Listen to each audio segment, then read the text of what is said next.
سونیا میرے منہ بولے چچا کی بیٹی تھی۔ وہ ہمارے گھر امی سے قرآن مجید پڑھنے آیا کرتی تھی۔ جب مجھے اسکول جاتے دیکھتی تو حسرت سے کہتی کہ کاش میں بھی اسکول جا سکتی، مگر اس کے والد اجازت نہ دیتے تھے۔ تبھی اس نے امی سے پہلی کا قاعدہ اور پھر دوسری کی کتاب گھر میں پڑھا دی۔ 5ویں جماعت کے بعد میرا بھی اسکول جانا موقوف ہو گیا، کیونکہ چھٹی کلاس کے لیے لڑکوں کے اسکول میں داخلہ لینا پڑتا تھا، جس کی اجازت بھائی نے نہ دی کیونکہ وہ خود اس اسکول میں پڑھ رہا تھا۔ مجھے افسردہ دیکھ کر ابا نے کہا صبر کرو، میرا تبادلہ شہر ہو جانے دو، وہاں میں تم کو دوبارہ اسکول میں داخل کروا دوں گا، تب تک تم گھر میں ہی پڑھتی رہو۔ ان دنوں میرے والد قصبے کے ڈاک خانے میں ملازم تھے۔ وہ ہر ہفتے شہر جا کر قصبے کی ڈاک لے آتے اور وہ وہاں سے جو ڈاک آتی اسے قصبے میں تقسیم کر دیتے۔ اس کے علاوہ پارسل منی آرڈر کا انتظام بھی وہی سنبھالتے تھے۔ والد صاحب نے مڈل کی تیاری خود مجھے گھر پر ہی کروا دی، لیکن سونیا بیچاری کا سلسلہ تعلیم 3 جماعت سے منقطع ہو گیا۔ وہ ابھی روزانہ ہمارے گھر آتی اور کبھی کبھی مجھ سے اردو پڑھنے بیٹھ جاتی تھی، کیونکہ میری طرح اسے بھی کچھ بننے کا شوق تھا۔ وہ اکثر کہتی کہ میں بڑی ہو کر استانی بنوں گی۔ ابھی وہ 14 برس میں تھی۔ ایک دن پتہ چلا کہ اس کی شادی ہو رہی ہے۔ اس کی ماما قریبی گاؤں میں رہتے تھے جن کی سپورٹ سے اس کی شادی ہو رہی تھی۔ اس آدمی کا نام اکمل تھا۔ میں نے اسے دیکھا ہوا تھا۔ میں پریشان ہو گئی کیونکہ اس شخص کے تو پہلے 5 بچے تھے اور عمر میں کافی بڑا تھا۔ سونیا کی ماں نے جب میری اماں کو بتایا تو انہوں نے سر پکڑ لیا، کہنے لگی بھابھی یہ تم نے کیا غضب کر دیا، سوکن پر بیٹی دے رہی ہو اور وہ بھی ادھیڑ عمر والے کو، جو تمہاری بیٹی سے چگنا عمر میں بڑا ہے۔ کیا ہو گیا ہے؟ سونیا تو بھی معصوم بچی ہے، کیوں ایسا غلط فیصلہ کر رہی ہو؟ بھابھی جان اکمل کی بیوی 2 ماہ ہوئی انتقال کر چکی ہے۔ اس کے 3 بچے تو سمجھدار ہیں، ان کو سنبھالنا نہیں پڑتا۔ 2 ہی ایسے ہیں جن کو دیکھ بھال کی ضرورت ہے، ان کی دیکھ بھال میں خود کر لیا کروں گی۔ اکمل کے پاس کافی زمین ہے، عمر میں بڑا ہے تو کیا ہوا، شریف آدمی ہے، قریبی رشتہ ہے اس سے، اس کی کافی زمین ہے، وقت گزرتے دیر نہیں لگتی۔ تو 4 سالوں میں اپنی سونیا 18 کی ہو جائے گی، خوشحال کرانا ہے، یہ وہاں سکھی رہے گی۔ اس وقت اکمل مشکل میں ہے، تبھی ہم سے رشتہ مانگ رہا ہے، ہم نے انکار نہیں کیا۔ کل کوئی اور بھلا مانس اپنی بیٹی دے دے گا۔ بیٹیوں کے رشتے جلد تھوڑا ہی ملتے ہیں۔ چاچی جی کیا تمہارا دل نہیں دکھتا کہ تم سونیا کو 5 بچوں کی ماں بنا رہی ہو؟ آخر مجھ سے بھی چپ نہ رہا گیا۔ بیٹی میں کیا کر سکتی ہوں، میری مرضی نہیں چلے گی۔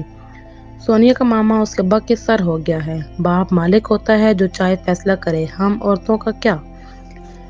جس روز چاچی یہ بات کر کے گئی اس کے 1 ہفتے بعد کا واقعہ ہے۔ ہم سب سو رہے تھے کہ دور پر دستک ہوئی۔ رات 10 بجے کا وقت تھا۔ دیہات میں تو ان دنوں بجلی نہ ہونے کی وجہ سے 8-9 بجے سب اپنے بستروں میں گھس جاتے تھے۔ میری ماں نے لیمپ کی روشنی میں دیکھا دروازے پر سونیا کھڑی تھی۔ امی اس کو اندر لے آئیں۔ خیر تو ہے سونیا، اس وقت کیسے آئی ہو؟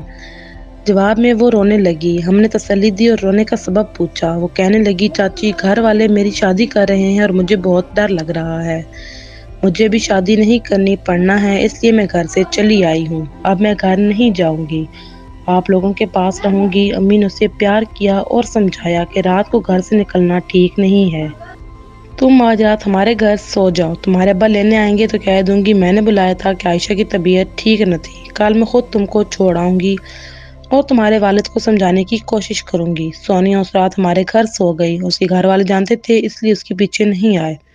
صبح جب میری امی اسے اس کے گھر لے کر گئیں تو چچا نے سونیا کو اتنا مارا کہ وہ بے ہوش ہو گئی۔ امی نے سمجھانا چاہا، وہ نہ مانے، وہ تو غصے سے بھرے بیٹھے تھے۔ اس پر امی گھبرا کر لوٹ آئیں کہ جب یہ ہماری بات سننے کو تیار نہیں تو کہاں مانیں گے، ہم آج یہاں ہیں، کل تبادلہ ہوگا تو چلے جائیں گے، یہ جانے اور ان کا کام۔ چچا تو جدی پشتی اس قصبے کے رہنے والے تھے اور ہم پردیسی۔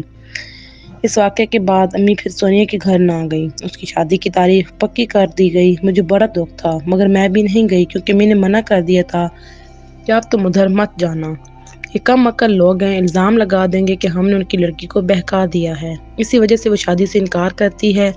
سونیا کی شادی کی تیاریاں شروع تھیں، بس ایک دیوار بیچ میں تھی۔ کتنا دل چاہتا تھا کہ اس کے پاس جاؤں، اس کو تسلی دوں، مگر میں بھی مجبور تھی۔ 4 دن شادی میں باقی تھے، پتہ چلا کہ سونیا غائب ہے۔ یہ بات پورے گاؤں میں پھیل گئی۔ صبح جب اس کے گھر والے اٹھے تو سونیا کو غائب پایا۔ جہاں جہاں اس کے جانے کا امکان ہو سکتا تھا وہاں سے پتہ کیا۔ ہمارے گھر میں بھی اس کی ماں پوچھنے آئی، 3 تک اس کا پتہ نہیں چلا۔ پھر کسان کے ایک لڑکے نے اس کے باپ کو بتایا کہ میں نے تمہاری بیٹی کو ایک آدمی کے ساتھ اس پگڈنڈی پر جاتے دیکھا تھا۔ جانے یہ سچ تھا یا نہیں، سونیا کے والد نے اس بات کا یقین کر لیا۔ جب شادی میں ایک دن رہ گیا تو امی سونیا کی ماں سے ہمدردی کرنے گئی۔ یہ دوپہر کا وقت تھا اور میں گھر پر اکیلی تھی کہ دروازے پر دستک ہوئی۔ دار کھولا اور یہ دیکھ کر حیران رہ گئی کہ سامنے چادر میں لپٹی سونیا کھڑی ہے۔ میں اس کو جلدی سے اندر لے آئی اور پوچھا کہ تم کہاں گئی تھی؟ تیرا باپ سارے علاقے میں تجھے ڈھونڈتا پھرتا ہے۔ میں کہیں نہیں گئی تھی، ادھر ہی تھی۔ ہمارے گاؤں سے تھوڑی دور زمیندار کے بھوسے کا ذخیرہ پڑا تھا جن کو ہم پلے کہتے تھے۔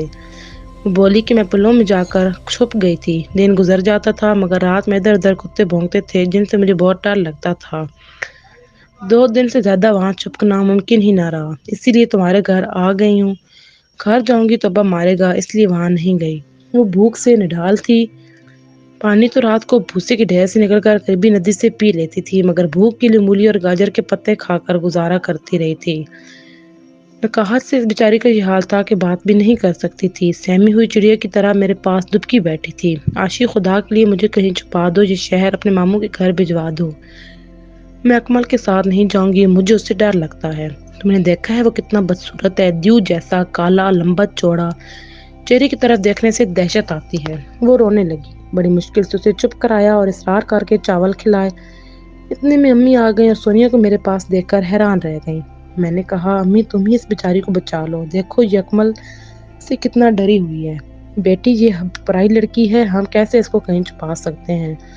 اس کے ماں باپ اس کے وارث ہیں، ہم اس کی مدد کریں گے تو ورغلانے والے دشمن کہلائیں گے۔ پھر اسے بہلانے لگے کہ بیٹی تو اپنے گھر چلی جا۔ اتنے میں میرے والد صاحب آ گئے اور سونیا کو اس کے گھر لے گئے۔ جو ہی انہوں نے اسے اس کے گھر کے اندر کیا، تھوڑی دیر میں اس کی چیخیں سنائی دینے لگیں۔ ابا نے جلدی سے گاؤں والوں کو اکٹھا کیا۔ وہ سب داؤد خان کے دروازے پر جمع ہو گئے اور اسے سمجھا بجھا کر ٹھنڈا کیا، ورنہ انہوں نے آج بیٹی کو بخشنا نہیں تھا۔ اگلے دن دولہا بارات لے کر آ گیا اور سونیا کو زبردستی دلہن بنا کر اکمل کے ساتھ اس کے گاؤں روانہ کر دیا گیا۔ وہ اتنے زور زور سے روتی بلکتی جاتی تھی کہ اس کی آواز سن کر اپنی کانوں میں انگلیاں ٹھونس لیتی۔ سب نے ہی جانا کہ شوہر کے گھر جا کر سدھر جائے گی، مگر وہ ایک نادان بچی تھی۔ وہاں ایک سخت دل ساس اور شوہر کے 5 بچوں نے اس کا استقبال کیا۔